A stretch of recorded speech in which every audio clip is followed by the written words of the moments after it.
Alors l'histoire du domaine de Vaucluse s'inscrit tout à fait dans le cycle des destructions et renaissances.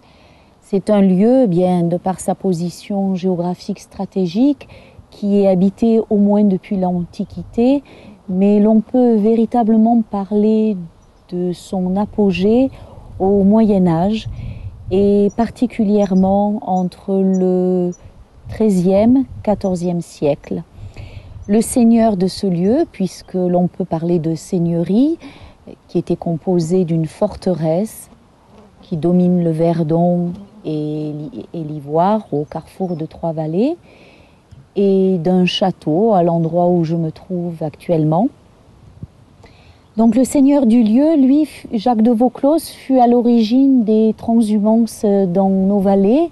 Il organisa véritablement, structura les transhumances en regroupant les troupeaux depuis Aix et en les acheminant jusqu'ici et bien au-delà. Puis il maria sa fille, qui est la seule héritière, à une des plus illustres familles de noblesse provençale, les Villeneuve-Bargemont. Et cela devient ensuite la seigneurie des Villeneuve-Bargemont. Ça le restera jusqu'après la Révolution. Dans les descendants de cette famille, donc de l'union de Catherine de Vaucluse avec Pons de Villeneuve, on trouvera de nombreux descendants qui ont compté dans l'histoire de France, l'histoire régionale bien entendu, notamment Gaspard de Villeneuve-Vaucluse-Bargemont, ou bien encore Christophe de Villeneuve-Vaucluse-Bargemont, qui lui permit d'arrêter le massacre des Huguenots en Provence lors de la Saint-Barthélemy. Mais avant cela, on a assisté à la destruction de la forteresse de Vaucluse à la suite d'un siège par Raymond de Turenne qui avait décidé de mettre à sac toute la Provence. Donc la place forte fut assiégée.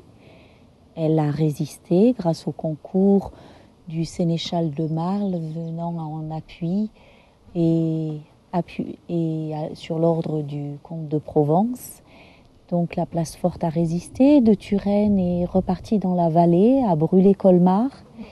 Et l'année suivante, en 1391, le comte de Provence a ordonné le démantèlement de la place forte, ce qui fut fait, et le château ensuite abandonné. Catherine de Vaucluse ayant rejoint son époux, Pons de Villeneuve, au château de Bargemont. Voilà la première grande destruction et abandon du lieu, puis de nouveau repris avec une vocation plus agricole au XVe siècle, rebâti en partie. D'ailleurs, le mur que vous voyez derrière moi date, lui, en partie du XVe siècle et s'est enrichi au cours du XVIIIe, XIXe. Depuis un an, eh bien, le domaine de Vaucluse renaît, puisqu'il y accueille l'Arc-en-Verdon et cette nouvelle activité. Et on lui souhaite une longue vie de renaissance.